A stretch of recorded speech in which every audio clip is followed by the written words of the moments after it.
오늘도 이 수요 오전 예배 시간을 통하여서 하나님께서 크신 은혜를 우리들에게 베풀어 줄 줄로 믿습니다. 오늘도 여전히 또 신기록이 수립이 되었습니다. 오늘 코로나 확진자가 49,579명, 이제 5만 명이 육박하는 어마어마한 상황이 되었는데요. 하나님께서 우리 교회와 또 대한민국을 지켜주셔서 정말 이 모든 어려운 상황들을 하루속히 극복하고 또 회복할 수 있기를 우리 함께 기도하는 이 아침이 되었으면 참 좋겠습니다. 오늘 본문의 말씀은 이제 모세의 글입니다. 모세는 이제 가나안 땅 입성을 앞에 두고 지난 40년간의 광야 생활을 회고하면서 이제 가나안 땅에 들어갈 이스라엘 백성들에게 교훈을 남겨주고 있는 것이 이제 신명기라고 할 수 있습니다. 오늘은 신명기 1장의 내용을 토대로 살펴보면서 하나님께 주신 메시지가 무엇인지 함께 살펴보는 시간을 좀 가지려고 합니다. 하나님께서는 이스라엘 백성들로 하여금 광야를 지나가게 하셨습니다. 아니, 조금 더 정확하게 표현을 하자면 가나안 땅에 들어가기 위하여서는 광야를 지나가야만 했던 것입니다. 이스라엘 백성들은 애굽에서 400년간 종살이를 했습니다. 이처럼 고된 종살이를 오랫동안 했던 이스라엘 백성들에게 이 가나안 땅이라고 하는 곳은 하나님의 약속의 성취인 동시에 그들에게 그 고된 그 지난 날들에 대한 보상과 안식을 상징하는 것이 가나안 땅이었습니다. 학자들에 의하면 애굽에서 가나안 땅으로 들어가는 길은 한 4가지 정도가 있다고 합니다.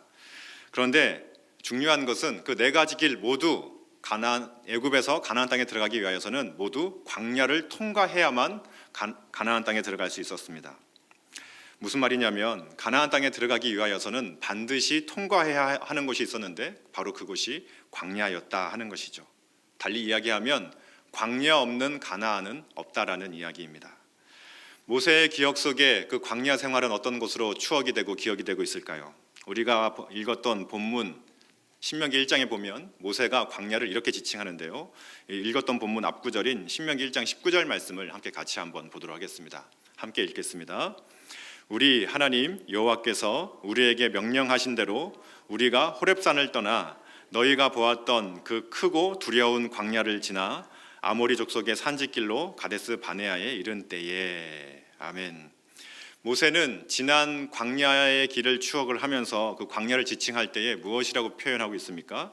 그 크고 두려운 광야였다라고 이야기를 하고 있습니다. 이것은 모세와 이스라엘이 지나왔던 지난 광야의 모든 시간들, 그 광야의 기간들은 수많은 위험과 또 무시무시한 공포가 도사리고 있는 곳이었다고 하는 것입니다. 신명기 8장 15절에서는 모세는 또 이렇게까지 표현을 하는데요. 한번 보시겠습니다. 너를 인도하여 그 광대하고 위험한 광야 곧 불뱀과 전갈이 있고 물이 없는 간조한 땅을 지나게 하셨으며 라고 표현을 하고 있습니다. 무슨 말일까요?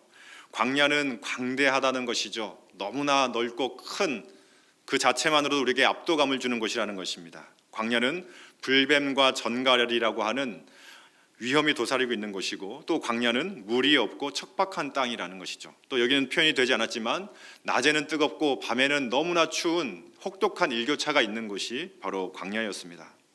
이러한 위험과 또 결핍과 여러 가지 척박함 광야를 지나야 했으니 이스라엘 백성들의 그 고생은 그 고난은 말로 형언하기 어려울 정도였음을 우리가 알 수 있습니다.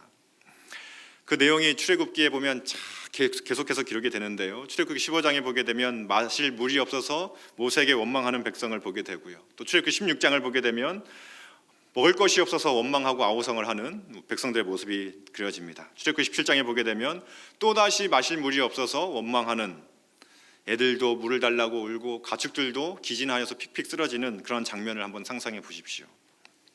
결국 이러한 상황들이 계속해서 연속이 되자 이스라엘 백성들은 이성을 잃어버리고 폭동을 일으키게 됩니다. 어쩌면 당연한 것일 것 같습니다. 나중에는 결국 지도자였던 모세를 향하여 돌을 들어서 죽이고자 하는 엄청난 사건까지 일어난 일이 있었던 것이죠. 고된 여정은 이스라엘 백성들로 하여금 정말 불안하고 짜증나고 지루하고 또 거칠게 만들었던 것입니다. 이동할 때마다 몇 번이고 접었던 텐트를 다시 펴고 폈던 텐트를 다시 접어야 하는 너무나도 반복적인 일상들은 이들에게 너무나 큰 무료함을 가져다 주었을 것입니다. 저라도 이스라엘 백성들이었다면 불평 불만이 터져 나오기에는 충분한 상황이었을 것 같습니다. 그런데 중요한 것은 이처럼 가나안 땅을 들어가기 위하여서는 하나님께서는 반드시 광야를 지나가도록 하셨다는 것입니다. 그토록 위험하고 지루하고 때로는 사람의 심성이 거칠어지는 그 광야를 하나님께서는 왜 지나게 하셨을까? 아브라함은 하란을 떠나서 가나안 땅에 들어갔습니다. 그러나 그 가나안 땅에서 삶은 농사지을 땅도 변변치 않은 가나안이라고 하는 광야의 삶을 살아야 했던 것이 이 아브라함이었습니다. 결국 아브라함 후손을 얻지도 못하다가 하갈을 통하여 이스마엘을 낳아 보았지만 집안의 분란만 일으킬 뿐, 결국 그는 약속이 주어진 지 25년이 지난 100세가 되어서야 자신의 아내 사라를 통하여서 비로소 아들을 낳고 웃을 수가 있게 되었던 것입니다. 요셉은 어떠한가요? 형제들에 의해서 구덩이에 던져지고 애굽의 보디발의 집에 팔려가 노예살이를 하다가 겨우 살만해지나 싶었더니 보디발 장군의 아내로 인하여서 성범죄자로 낙인이 찍혀 감옥에 던져지고 맙니다. 그렇게 13년간 피눈물 나는 광야를 지나고 나자 하나님께서는 그를 통하여 애굽과 이스라엘의 구원자로 세우시는 장면을 우리는 보고 있습니다. 모세는 어떠한가요? 동족을 구하려다가 살인을 저질렀습니다. 그 일로 인하여 바로의 궁중에서 쫓겨나 광야로 도망치게 되는 도망자의 신세로 전락을 하고 모세는 40년의 광야 생활을 거쳤습니다. 그리고 나서야 하나님께서는 모세를 이스라엘의 지도자로 쓰셨던 것이죠. 하나님께서는 종종 우리들을 광야로 이끄실 때가 있습니다. 광야를 통과해야만 하는 상황으로 몰아가실 때가 있는 것이죠. 다윗도 사울에게 쫓겨서 13년 동안 광야 생활을 해야 했습니다. 그 광야를 통과했을 때 다윗은 이스라엘 역사에서 하나님이 가장 기뻐하시는 왕이 될 수 있었던 것입니다.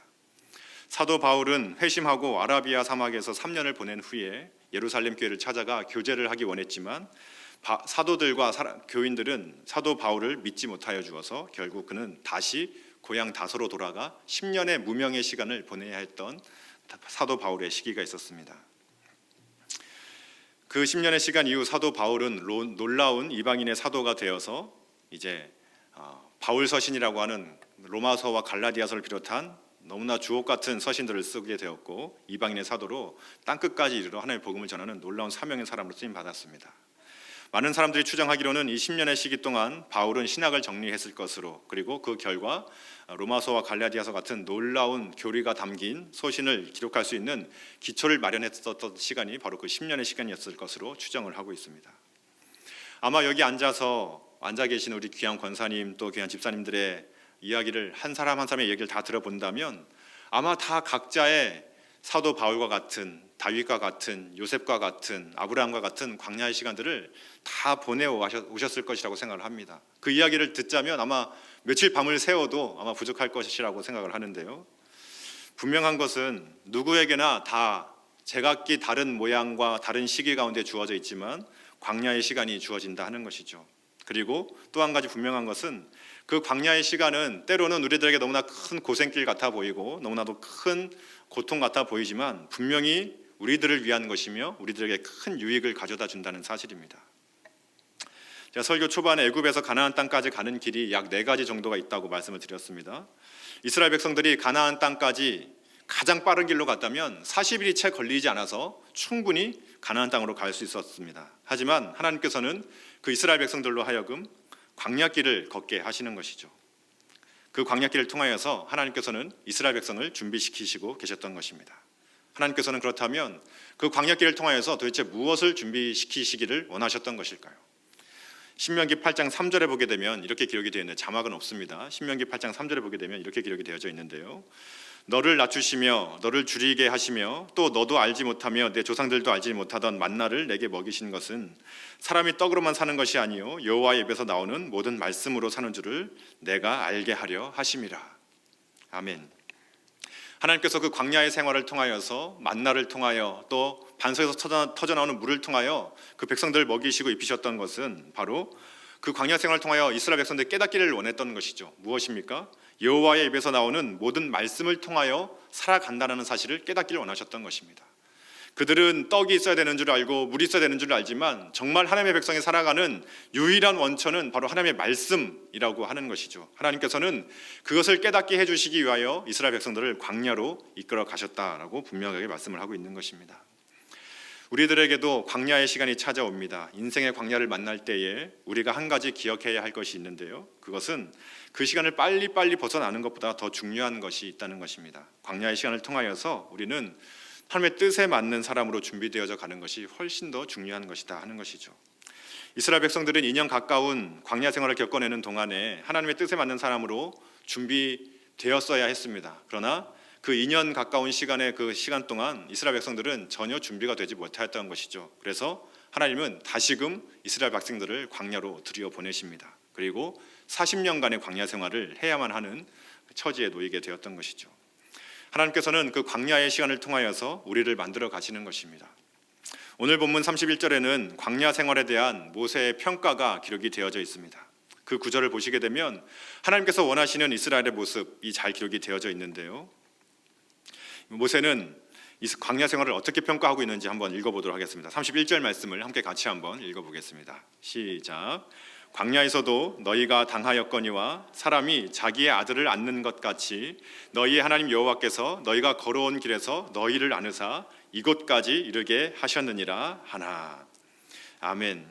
하나님께서는 모세는 그 광야 생활을 어떻게 평가하고 있습니까? 이스라엘 백성들은 원망과 불평으로 때로는 지도자인 모세까지 죽이려고 했던 그런 척박하고 거칠어지고 정말 모든 것이 다 짜증나는 상황이었다고 평가할 수 있겠지만, 이 모세는 그 광야 생활을 평가할 때에 어떻게 평가합니까?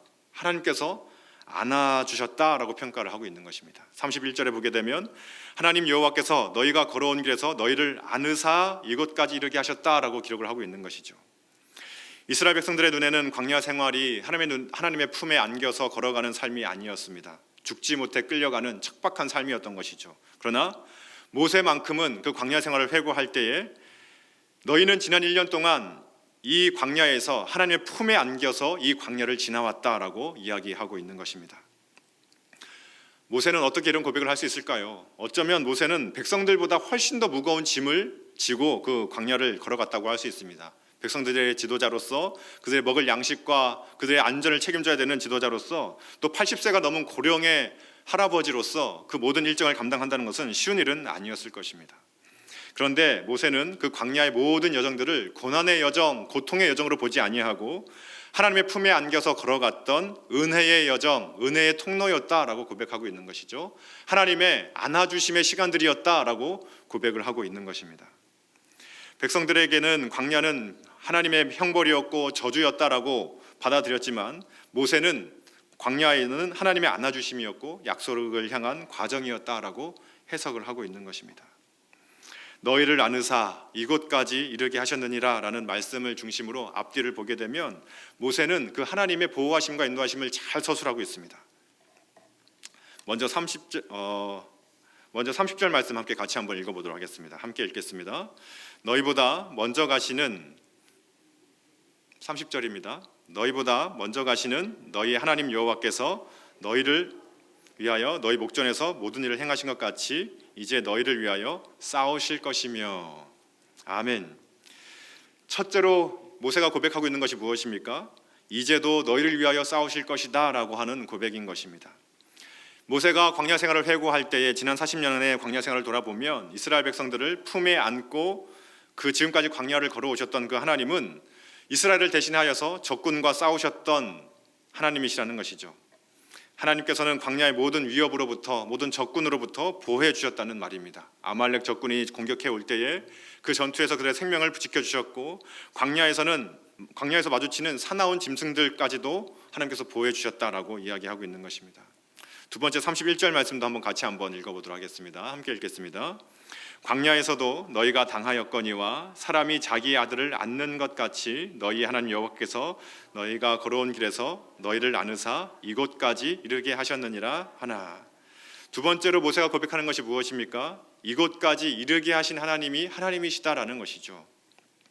모세의 고백에는 광야 생활에 필요한 모든 것을 공급해 주신 하나님에 대한 그 감격이 녹아져 있는 것입니다. 배고플 때에 만나를, 목마를 때에 물을 주셨던 그 하나님, 고기가 먹고 싶으면 만나와 메추라기를 통하여서 그 오랜 여정 가운데에도 신 하나 헤어지지 않게 하시고 발이 부르트지 않도록 인도해 주신 분이 우리 하나님이시다라고 고백을 하고 있는 것입니다. 인도자이신 하나님을 고백하고 있는 것이죠. 세 번째로는 이제 하나님께서 너희의 갈 길을 지시하셨다라고 고백을 합니다. 33절 말씀도 함께 같이 한번 읽어보도록 하겠습니다. 함께 읽겠습니다.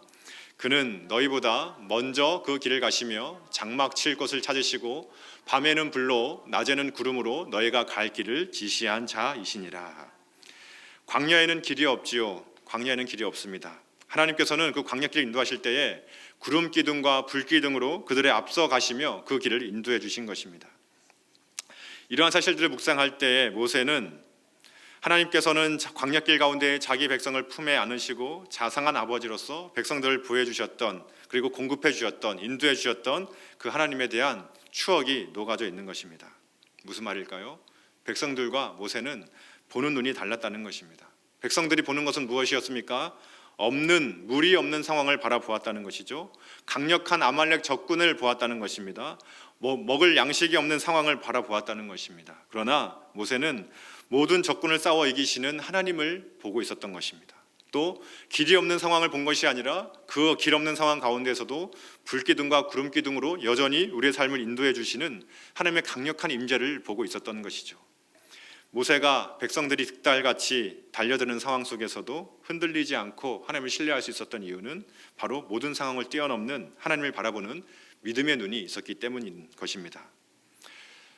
어떻게 이렇게 다를 수가 있을까요? 백성들은 원망과 불평 속에 하나님을 원망했지만 이 모세는 하나님의 안아주심이라고 그 광야 여정을 추억할 만큼 어떻게 이렇게 다를 수가 있을까? 우리도 종종 이런 경우를 보게 되죠. 같은 사람에 대하여서 너무나 다른 평가를 내리는 경우를 종종 봅니다. 한 사람을 놓고도 어떤 사람은 나쁜 사람, 몹쓸 사람이라고 이야기하고 악평을 하는 반면 어떤 사람에게는 그 사람은 참 좋은 사람, 기억에 남을 사람, 평생 하고 싶은 사람으로 기억이 되기도 합니다. 참 희한한 일이죠. 그 사람이 어떤 면을 보느냐, 그 사람과 어떤 추억을 쌓았느냐, 그 사람과 어떤 경험을 나누었느냐에 따라서 이토록 달라지는 것입니다. 모세가 광야 생활을 통하여서 얻게 된 가장 큰 유익이 있다고 한다면 그것은 그 구약의 하나님, 때로는 너무나 무섭고 때로는 너무나 혹독해 보이는 그 구약의 하나님을 아버지라고 부를 정도의 그 친밀한 신앙의 그 친밀함을 소유했던 자가 바로 그 모세였다는 것입니다. 모세는 그 광야 생활 40년의 시간을 통하여서 그 하나님 아버지를 나의 하나님으로 부를 정도의 그 너무나 친밀한 교제가 있었다 하는 것이죠. 신명기 32장 5절 하반절에 보게 되면 모세의 고백인데요. 우리 함께 같이 한번 읽어보도록 하겠습니다. 함께 읽겠습니다. 그는 내 아버지시요 너를 지으신 이가 아니시냐? 그가 너를 만드시고 너를 세우셨도다. 아멘. 신명기 32장은 이제 모세가 마지막 숨이 넘어가기 전에 이제 죽음을 앞두고 하는 마지막 설교라고 할 수 있습니다. 근데 그의 고백이 무엇입니까? 하나님은 그는 내 아버지이시요 라고 이야기 고백하고 있는 것이죠. 놀라운 사건이라고 할 수 있습니다. 구약 성경에서 하나님을 아버지라고 부른 첫 번째 사람이 누군지 아시겠습니까? 제가 힌트를 이렇게 드렸는데 누군지 아시겠습니까? 예, 봤습니다. 모세죠. 모세는 그 구약의 하나님, 때로는 땅을 가르시고 심판하시며 홍해를 가르시고 이스라엘 백성들 수장시키셨던 그 놀라운 권능의 하나님을 아버지라고 부르고 있는 것입니다. 저는 이 부분에서 모세가 너무나도 부러웠던 것이죠. 아무도 구약의 하나님을 아버지라고는 불러보지 못했던 것입니다.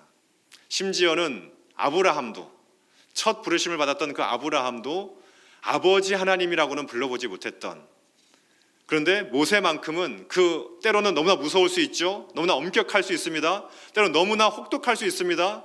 때로는 너무나 크고 광대하신 분으로 엄미하신 분일 수 있습니다. 너무나 가까이 하기엔 너무나 크신 분일 수 있습니다. 그런데 모세는 그 하나님을 그 40년의 광야 생활을 지나가는 동안 아버지라고 부르는 첫 번째 사람이 되었다 하는 것입니다. 얼마나 부럽던지요. 저도 그랬으면 좋겠다는 생각이 듭니다. 다른 사람들은 하나님에 대해서 오해할지라도, 다른 사람들은 하나님에 대하여서 때로는 삐질지라도 나는 그 하나님을 정말 내 아버지라고 부를 수 있는 늘 그렇게 그런 믿음의 친밀감이 나한테 있었으면 좋겠다는 소망이 생기는 구절이었는데 무슨 말일까요? 그만큼 모세와 하나님 사이에는 어떠한 이스라엘 백성들도, 심지어는 믿음의 조상들도, 모세 이전에 살았던 그 어떠한 믿음의 조상들, 선조들도 경험해보지 못했던 하나님과의 그 친밀한 교제가 모세와 하나님 사이에는 있었다는 것입니다. 때로는 백성들이 하나님을 원망합니다. 하나님 나쁜 분이세요. 하나님 어떻게 우리한테 이럴 수 있습니까? 라고 원망과 불평을 쏟아 놓을 때에도 이 모세는 하나님은 정말 좋으신 분이야. 하나님은 내 아버지이셔. 어떠한 상황 속에서도 나를 꼭 품에 안아주셨던 그 자상하신 따뜻한 아버지야 라고 하는 그 영적인 추억이 모세에게 있었다는 것입니다. 다른 사람이 경험해보지 못한 정말 친밀하고 정말 은밀하고 내밀한 그 영적인 사귐이 모세와 하나님 사이에 있었다고 하는 것이죠. 모세에게 있어서 그 하나님은 그 뜨겁고 그 혹독하고 그 위험한 광야를 지나갈 때에 자기를 그저 내버려 두지 않으시고 아버지의 그 넓은 가슴과 품에 푹 안아주시면서 자기를 모든 위협으로부터 보호하시고 지켜주셨던, 자기를 안고 그 광야를 지나가셨던 그 자비롭고 듬직한 아버지였다고 하는 것입니다. 저는 이 부분을 보는데 약간 눈물이 핑 돌았습니다.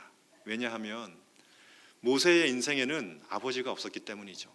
모세의 일생에는 한 번도 아버지가 있었던 적이 없었기 때문입니다. 어린 시절 모세는 어땠습니까? 생존을 위하여서 아버지라고 입을 떼며 아빠라고 불러보기도 전에 정말 생존을 위하여서 그 갈대 상자에 버려지듯이 갈대 상자에 놓여서 바로의 궁에 들어가 바로 공주의 양자가 되었던 아버지 없는 삶을 살았던 것이 바로 모세의 삶이었습니다. 그렇게 이제 이집트의 왕자로 살아가던 그가 이제는 히브리 동족을 지켜주겠노라고, 내가 너희의 아버지 역할을 해보겠노라고 힘을 한번 썼다가 이집트 관리를 죽인 그 사건으로 인하여서 바로의 궁에서 쫓겨남을 버림을 받아 도망자가 되었던 신세를, 그의 인생은 그런 신세였던 것이죠. 그토록 비참했던, 한 번도 자기의 인생에 아버지가 없었던 그 모세의 인생 가운데에 모세는 그 혹독한 광야를 지나가면서 자신의 인생의 참된 아버지를 드디어 발견했던 것이죠. 그분이 누구십니까? 바로 우리 하나님이셨던 것입니다. 저는 이 부분을 보는데 약간 눈물이 살짝 핑 돌면서 울컥하더라고요. 모세가 좀 한평생 구성애라고는 느껴보지 못했던, 그 아버지의 품을 한 번도 느껴보지 못했던, 그 아빠의 낮고 묵직한 음성을 한 번도 들어보지 못했던 그 모세가 그 광야 생활, 남들은 하나님 나빠요, 하나님 정말 힘들어요, 하나님 어찌나 나한테 이럴 수 있습니까? 원망과 불평을 쏟아놓는 그 상황 속에서도 모세는 우리 하나님은 나의 아버지야 라고 자신의 인생의 첫 아버지를 이제 드디어 만나게 되는 그 장면을 보면서 제가 참 그 마음속에 너무나 큰 울림이 있었습니다. 그래서 모세는 이제 마지막 숨이 끊어지기 전에 백성들에게 하나님은 너희의 아버지가 아니시냐라고 하면서 백성들에게 권면하고 있는 것이죠.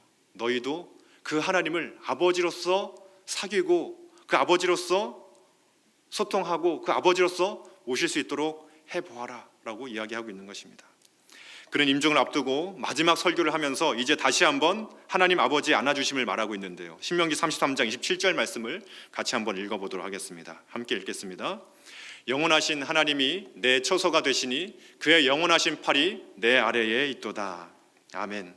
하나님의 그 영원하신 팔이, 아버지 하나님의 그 크고 묵직한 그 팔이 나를 평생 끌어안고 나를 그 품에 안아주시며 나를 절대 놓지 않으신다라고 하는 고백이 담겨 있는 것입니다. 신명기 1장, 우리가 읽었던 신명기 1장은 출애굽을 한 지 이제 한 1년 정도, 2년이 채 되지 않았던 기간의 이야기이고요.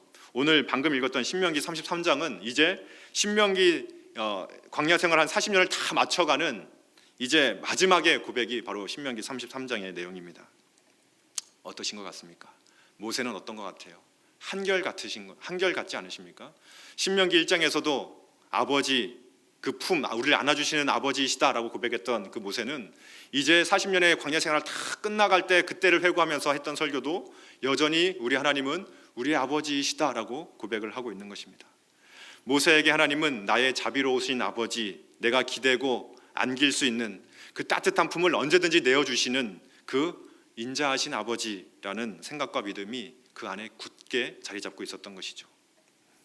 이러한 광야길을 걸어가는 동안에 그 혹독한 추위와 그 혹독한 고생길을 걸어가는 동안에 이러한 아버지를 만날 수 있다면 그것이 어찌 축복이 아니겠습니까?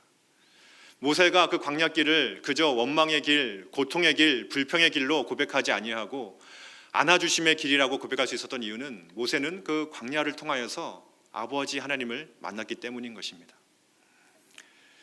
태산을 넘고 험한 계곡을 지난다 할지라도 어떠한 상황이 우리 가운데 펼쳐진다 할지라도 그 상황을 통하여서 우리가 아버지 하나님을 그 품에 안길 수만 있다면 어떠한 상황도 우리들에게는 해가 되지 않을 줄로 믿습니다. 오히려 그 길이 우리들에게 축복이 될 줄로 믿습니다. 우리는 모세처럼 이미 하나님을 아버지로 모신 너무나 큰 축복을 받은 사람인 줄로 믿으시기를 바랍니다. 왜냐하면 예수님께서 십자가에 죽으심으로 하나님이 우리의 아버지가 되시는 놀라운 축복을 허락해 주셨기 때문인 것이죠. 요한복음 1장 12절 말씀을 우리 같이 한번 읽어보도록 하겠습니다. 함께 읽겠습니다. 영접하는 자 곧 그 이름을 믿는 자들에게는 하나님의 자녀가 되는 권세를 주셨으니. 아멘.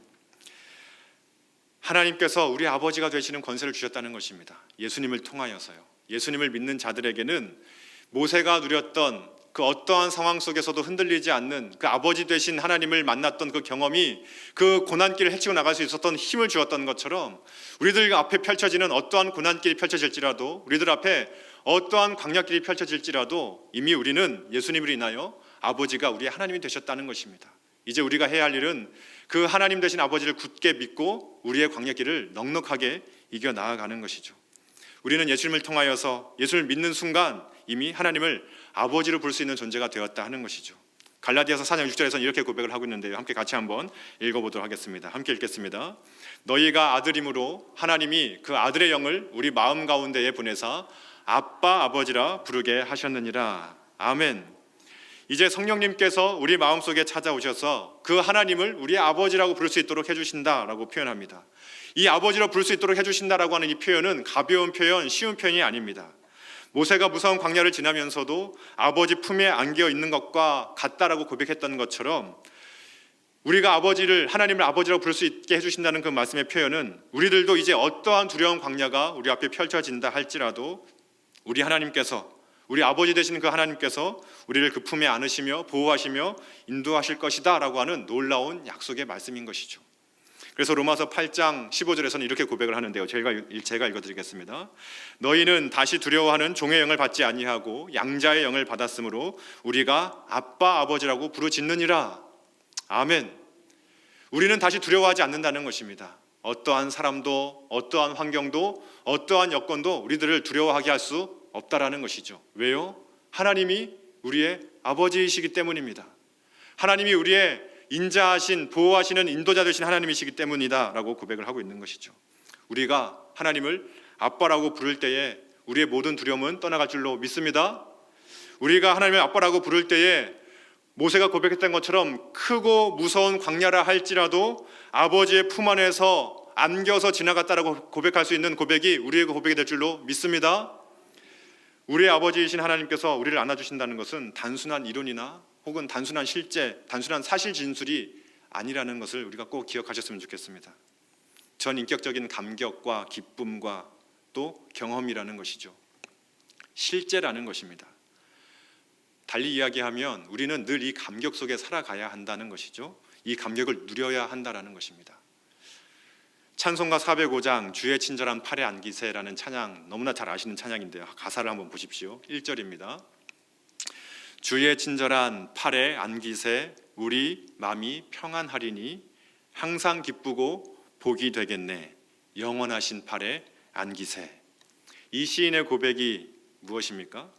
이 고백이 단순하게 머리에서 나온 고백처럼 느껴지시나요? 성경책을 보았더니 하나님이 우리 아버지시래, 내가 하나님을 아빠라고 부를 수 있게 되었대, 예수님 때문에 우리는 이제 하나님의 자녀가 되었대, 기쁘다, 이 정도의 감격처럼 보여지십니까? 우리 마음이 항상 평안하다는 것입니다. 그 아버지 되신 하나님 품에 쫙 안겨 있으면 우리 마음이 항상 평안하시대요. 어떠세요, 여러분? 여러분의 마음은 늘 평안함으로 충만하십니까? 할렐루야.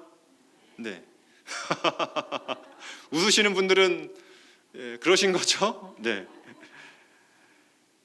단순하게 머리에서 나오는, 단순하게 글로 읽은, 글로 배운 평안이 아니라는 것이죠. 글로 배운 사랑이 아니라는 것입니다. 글로 배운 하나님이라, 아버지 하나님이 아니라는 것입니다. 그 아버지 되신 하나님을 늘 그 품에 안겨 있다라는 감격과 기쁨과 평안이 내 안에 있다라는 것이죠.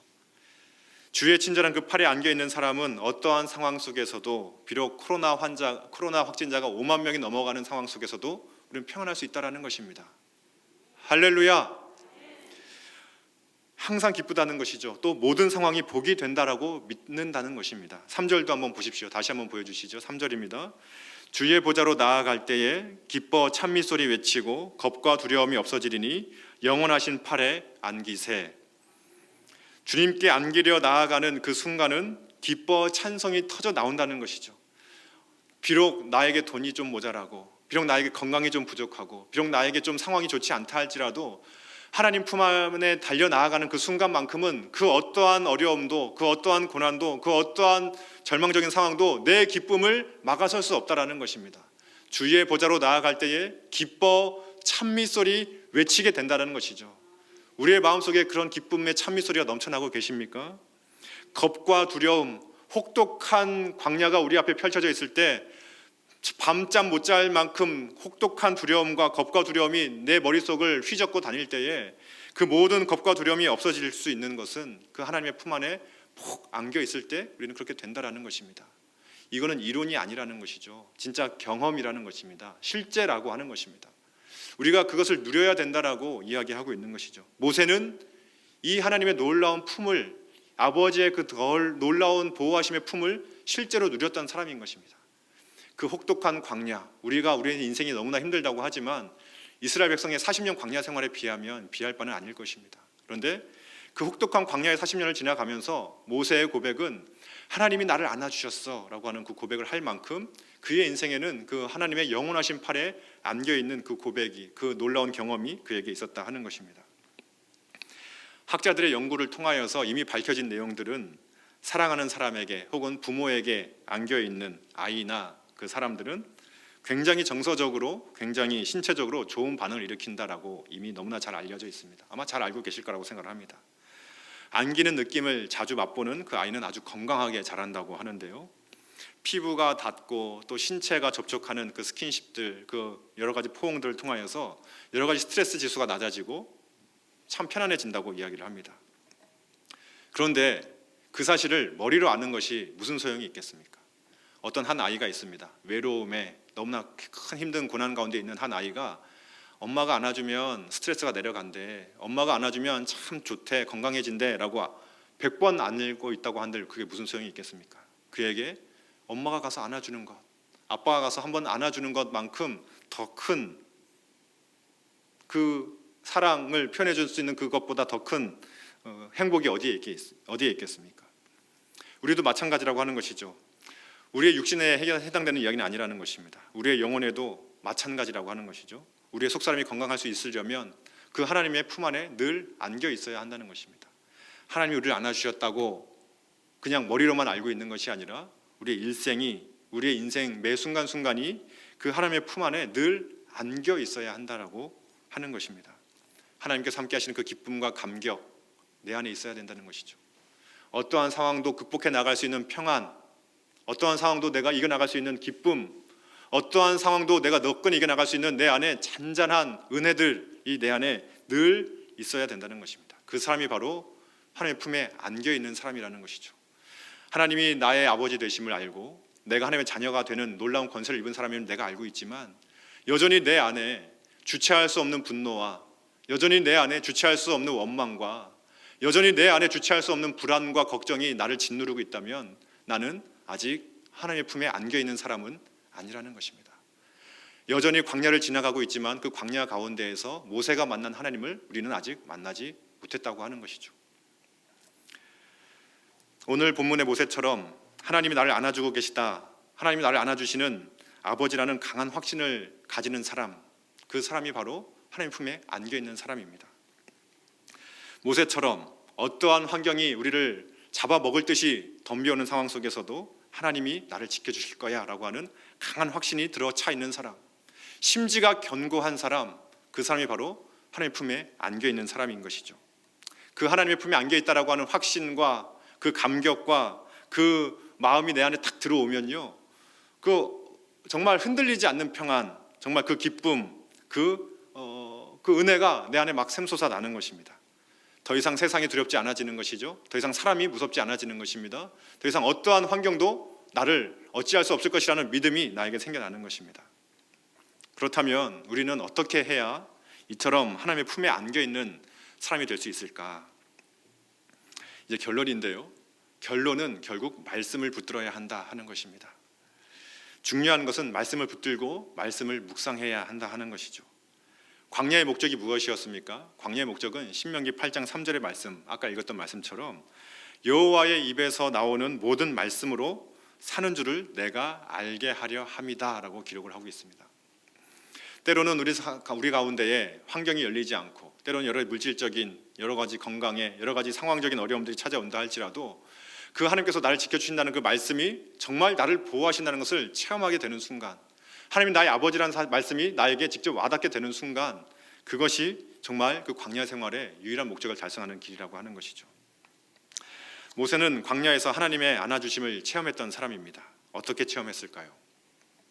하나님께서 주시는 그 말씀이 실제로 이루어지는 그 모든 과정들을 통하여서, 그는 하나님의 말씀이 이루어지는 그 모든 과정들을 통하여서 하나님을 신뢰하고 믿는 믿음의 눈이 열리게 된 것입니다. 출애굽기와 민수기를 한번 찬찬히 한번 읽어보시면서 묵상해 보십시오. 하나님께서 모세에게 늘 하는 것은 딱 한 가지입니다. 하나님이 말씀하여 이르시되, 하나님이 모세에게 이르시되, 하나님께서 해주셨던 것은 그 모세를 희한한 환상 속에 어디 산중에 세웠던 것도 아니고, 그에게 놀라운 능력을 주셔서 그에게 신유의 은사를 주셨던 것도 아닙니다. 모세에게 주셨던 것은 딱 한 가지였던 것이죠. 바로 말씀이었던 것입니다. 출애굽기 민수기를 쭉 보면 하나님이 모세에게 말씀하여 이르시되, 하나님이 모세에게 이르시되라는 표현이 얼마나 많이 나오는지 모르겠습니다. 모세가 그 상황 속에서 흔들리지 않는 그 하나님의 품 안에 안겨 있을 수 있었던 이유는 매 순간순간마다 하나님의 말씀이 그 심령 가운데 찾아왔기 때문인 것이죠. 하나님의 말씀이 그 심령 가운데 늘 가득했기 때문이라고 하는 것입니다. 달리 말하면 모세는 매일매일 매 순간순간 임하는 하나님의 말씀을 통하여서 하나님의 안아주심을 경험했다는 것입니다. 그것이 바로 안아주심의 가장 큰 비결이라고 하는 것입니다. 우리가 하나님의 안아주심을 경험하는 비결 여러 가지가 있을 수 있고 여러 가지를 구할 수 있을 것입니다. 그런데 우리가 진짜 구해야 되는 것은 바로 하나님의 말씀이 나에게 임하기를 구해야 하는 것입니다. 내가 매일매일 매 순간순간 때로는 말씀과는 너무나 다른 상황이 내 앞에 펼쳐질 때가 있을 수 있을 것입니다. 정말 그럴까? 정말 그 약속이 이루어질까 싶은 순간이 있을 수 있을 것입니다. 그러나 그 말씀으로 나를 늘 채워나가는 것이죠. 그러면 그 말씀이 사람이 먹을 것으로 떡으로 사는 것이 아니라 정말 여호와 입에서 나오는 그 말씀으로 사는 것이구나를 내가 체험하게 되는 순간 그 하나님의 안아주심을 경험하게 되는 것입니다. 나도 모세처럼 나도 그런 은혜를 받고 싶습니다 하는 간절한 마음으로 의도적으로 내 마음의 문을 열고 말씀 앞에 나를 굴복시키고 말씀 앞에 나를 비추어 보는 것, 그 묵상의 작업을 하는 것이 바로 하나님의 품에 안기는 작업이라고 하는 것이죠. 이런 묵상을 통하여서 내가 모세가 되어 보는 것입니다. 원망과 불평의 상황 속에서, 홍해가 갈라지지 않는 상황 속에서, 아말렉의 군대가 찾아오는 상황 속에서, 마실 물이 없는 상황 속에서, 정말 어떠한 혹독한 상황 속에서 나라면, 하나님이라면, 내가 모세였다면 그 상황 속에 들어가 보는 것입니다. 그리고 그 순간 말씀해 주시는 하나님의 말씀을 믿었던 모세처럼 나에게 말씀해 주시는 하나님의 말씀을 믿는 것이죠. 그렇게 될 때에 광야의 고난이 축복이었음을 깨닫게 되었던 모세처럼 우리들에게 찾아온 고난을 통하여서 하나님의 안아주심을 경험하게 될 줄로 믿습니다. 우리 교회가 참 이 코로나 시기를 지나가면서 너무나도 잘하고 있는 것 중에 하나가 있죠. 바로 이제 말씀 묵상에 대한 열정입니다. 우리 사진 한번 보여주시면 좋겠는데요. 우리 교회만큼 정말 유튜브 채널이 잘 관리되고 있는 교회도 드문 것 같습니다. 담임 목사님의 말씀이 매주 설교했던 말씀이 매주 유튜브 채널에 꼬박꼬박 정말 한 주도 쉬지 않고 올라오더라고요. 어떨 땐 좀 쉬어도 되지 않을까? 이런 생각이 들 때도 있는데 정말 꼬박꼬박 올라옵니다. 그래서 한 번 더 들어가서 보게 되면 그 은혜를 제가 누릴 수 있게 되는 것이죠. 또 한 가지, 우리 목사님, 전도사님들이 얼마나 수고해 주시는지 매일매일 그 큐티 가이드 영상이 올라오고 있습니다. 저는 사실 솔직히 고백하겠습니다. 그 전까지 큐티 잘 안 했거든요. 우리 교회에 와서 이게 큐티 책도 나오고 있는데 매일 같이 못했습니다. 그런데 이 코로나 시대가 되면서 저 매일 하고 있습니다. 용서해 주십시오. 이제 고백하고 있습니다. 큐티 가이드 영상이 매일 올라오면 새벽기도 끝나고 집에 가는 길이나 아니면 아침에 출근하는 길에 핸드폰을 탁 차에다 거치해 놓고 딱 그걸 먼저 딱 틀어 놓습니다. 그러면 그 잘생기신 목사님과 어여쁘신 전도사님들께서 어떻게 그렇게 낭낭한 목소리로 이렇게 말씀을 잘 전해 주시는지 저를 얘기하는 건 아니고요. 네. 그렇게 이제 막 말씀을 묵상하고 또 그렇게 와서 교회에서 또 앉아서 또 큐티책 한 번 더 보면 정말 그 말씀이 귀에 쏙쏙쏙쏙 하나님의 음성이 막 쏙쏙쏙쏙 들려오는 그런 경험들을 제가 막 하고 있습니다. 우리가 이 어려운 때가 되었지만 또 이제 지금 오늘 뉴스를 보니까 확진자가 4만 9천 명, 거의 5만 명이 육박하는 이제 뭐 확진자만 늘어나는 것입니까? 이 상황이 되면 우리 가운데 또 고난의 터널이 더 길어지는 것은 우리가 자명한 사실이죠. 그런데 우리들 앞에 크고 두려운 광야가 들이온다 할지라도 우리는 그 광야를 통하여서 우리 하나님의 안아주심을 경험할 수 있는 축복의 사람이 되었으면 참 좋겠습니다. 모세처럼 정말 말씀을 굳게 붙들고 매 순간순간마다 말씀하시는 그 하나님의 음성을 들을 수 있는 우리들가 되었으면 좋겠습니다. 주일 말씀 한 3번 더 들으십시오. 주중에 내가 힘들다 싶으시면 담임 목사님의 설교 방송 한 번 더 켜놓. 꼭 내가 의도적으로 듣지 않는다 켜놓으세요. 그냥 저 자기 전에 잠이 안 오면 뭐 하는지 아세요? 침대 맡에 핸드폰 딱 켜놓고 설교 방송 탁 틀어놓고 눕습니다. 그러면 어느새 잠이 들어 있습니다. 설교가 졸렸다는 게 아니라 그만큼 내 안에 잠을 잘 수 있는 평안함을 하나님께서 주시는 것이죠. 뭔가 핑계 같은데, 네. 정말 이 어려운 순간, 두려운 순간마다 하나님의 은혜를 붙들 수 있는 은혜가 있으면 좋겠습니다. 그래서 모세가 고백했던 것처럼 하나님의 안아주심을 우리가 늘 경험하는 은혜가 있었으면 좀 좋겠는데요. 제 이야기를 한번 하고 이제 말씀을 마치려고 합니다. 저에게 여러 가지, 저에게도 광야와 같은 시간을 지금도 보내고 있고 또 찾아올 것이지만 어린 시절부터 저에게도 참 많은 광야가 있었던 것 같습니다. 뭐 남들에 비하면 큰 건 아니지만 저희 아버지가 이제 목사로 집안의 반대를 무릅쓰고 목사가 되셔서 참 힘들게 저희 가정이 지나왔습니다. 아버지는 뭐 모아놓은 돈도 없고 할아버지는 이제 화가 나셔서 아무런 경제적 지원도 안 해주셨기 때문에 정말 그 목사 월급으로 이제 살아가는 가정이 되었던 것이죠. 참 그렇게 빠듯하게 겨우 살아왔는데 제가 초등학교 5학년 때 제가 한 93년도였던 걸로 기억을 하는데요. 이제 어머니께서 자궁암이 걸리신 겁니다. 하혈이 멈추지 않아서 병원에 가봤더니 암이라는 진단을 받고 죽을 수도 있다라는 이제 제 인생의 처음으로 이제 죽음이 제 인생 가까이에 있음을 제가 이제 처음 절감했던 시간이었는데요.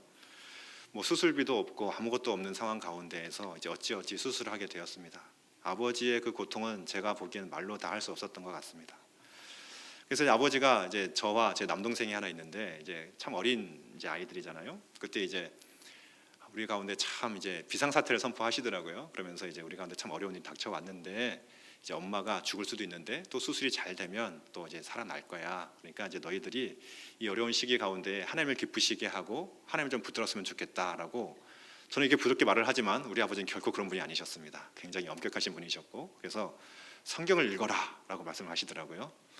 그래서 이제 그때가 이제 한 5월 달쯤이었던 것 같고 이제 어머니 수술 이런 게 이제 여름 방학 때였던 것 같습니다. 그래서 이제 여름 방학이 되었는데 그래서 이제 여름 방학이 한 40일 정도 되잖아요. 그래서 그 40일 동안에 성경을 일독을 해라라고 말씀을 하시는 거예요.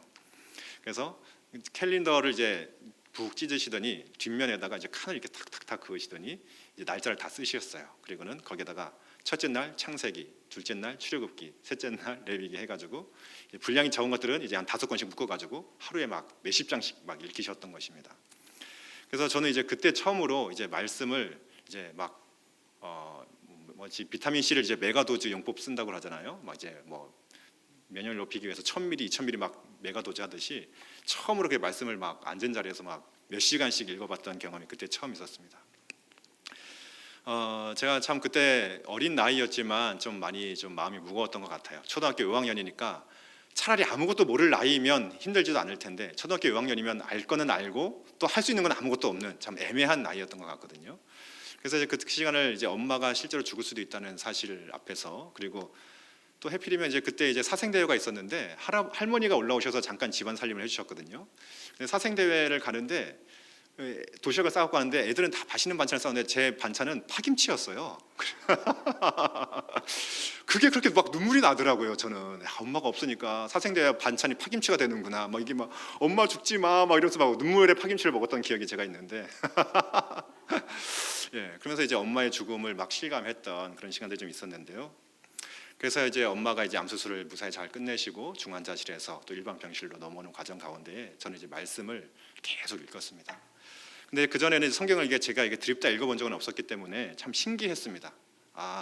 그때 주일학교에서 들었던 말씀이 여기에 이렇게 기록이 되어져 있었구나. 찬송가의 혹은 복음성가에 있었던 내용들이 이 가사가 여기에 있었구나라는 것을 제가 막 형광펜을 들고 막 색색별로 막 너무 재밌어서 막 칠하면서 읽었던 기억이 있어요. 그래서 이제 그때가 초등학교 5학년 여름방학이었는데 그때 일독을 했습니다. 그리고 아버지가 그때 재미를 붙이셨는지 방학만 되면 성경 일독을 해라. 어머니 수술 잘 끝났는데. 그래가지고 초등학교 5학년 겨울방학 때 또 일독을 하고요. 6학년 때. 그래서 제가 그때 초등학교 때 그래서 그때 한 2, 3년 기간 내에 한 5독인가를 제가 했던 것 같아요. 그때 초등학교 때. 지금 생각해 보면 그 말씀의 은혜가 저를 확 붙잡아 줬던 것을 제가 어린 나이였지만 지금 생각해 보면 정말 너무나 무거운 짐이 내 인생, 내 머리 위에 탁 올라와 있었는데 그 말씀을 읽는 순간은 그 내용이 개역 한글판을 읽었기 때문에 내용이 참 어렵긴 어려웠습니다. 그런데 그냥 재미가 있었어요. 아, 이 말씀이 여기 있네. 이게 하나님 말씀이 여기 있네. 그러면서 막 그렇게 읽었던, 그러면서 제 마음의 모든 짐들이 좀 이렇게 내려지고 또 내가 그 어려운 순간들을 이겨나갈 수 있는 힘이 생겨나게 되었던 경험이 있었습니다. 그리고 그 이후로부터는 이제 어려움이 좀 찾아오면 말씀을 좀 많이 읽습니다. 그래서 제가 또 한 번 또 이제 좀 초조함이 좀 찾아왔던 시절은 고등학교 3학년 때 수능을 50일 남겨놓고 있는데 제가 참 평안하게 살아왔는데 그 50일 남겨놓고 있으니까 마음이 막 두근두근 하더라고요. 그래서 그때는 제가 따져보니까 시편이 한 150편 되니까 시편을 3장씩 읽으면 딱 이제 50일 안에 딱 읽을 수 있겠구나라는 생각이 들었고요. 그 다음에 이제 잠언이 이제 30장으로 되어 있으니까 잠언을 하루에 한 장씩 딱 읽으면 한 달씩 해서 읽을 수 있겠다는 생각이 들어서 그렇게 이제 시편과 잠언을 쭉 읽어가면서 제가 이제 그 어려웠던 시절들도 이겨나갔던, 뭐 그 외에 이건 이제 오픈할 수 있는 이야기는 여기까지고요. 이제 오픈할 수 없는 이야기들 가운데에도 여러 가지 어려움의 순간들마다 이제 하나님의 그 말씀을 붙들었을 때마다 저에게는 큰 은혜가 임했던 경험들이 많이 있는데요. 우리가 좀 그런 은혜가 좀 있었으면 좋겠다는 말씀을 좀 드리고 싶은 것이죠. 모세가 그 광야의 시절을 지나가는 동안에 누구도 정말 도와줄 수 없는 그 척박한 고난의 순간마다 하나님의 말씀이 그를 먹여 살리고 붙들어 주었던 것처럼 우리들 가운데에 앞으로 길고 긴 또 코로나가 또 확산이 되면서 또 앞으로 조금 더 연장된 또 고난의 광야를 걸어가게 될 것 같습니다. 근데 이 어려움의 순간순간마다 우리가 하나님의 말씀을 정말 먹고 또 먹어서 그 하나님의 안아주심을 경험할 수 있는 우리 모두가 참 되었으면 좋겠습니다. 그리하여 모세처럼 그 고난의 순간에 오히려 하나님 자신의 인생에 한 번도 없었던 그 아버지 하나님을 만났던 모세의 큰 축복을 묵상하시면서 우리도 이 고난을 통하여서 오히려 하면 더 큰 축복을 받아 누리는 축복의 시간들로 변모시켜 나가시는 귀한 축복이 우리들 가운데 있기를 주님으로 축복합니다. 우리 함께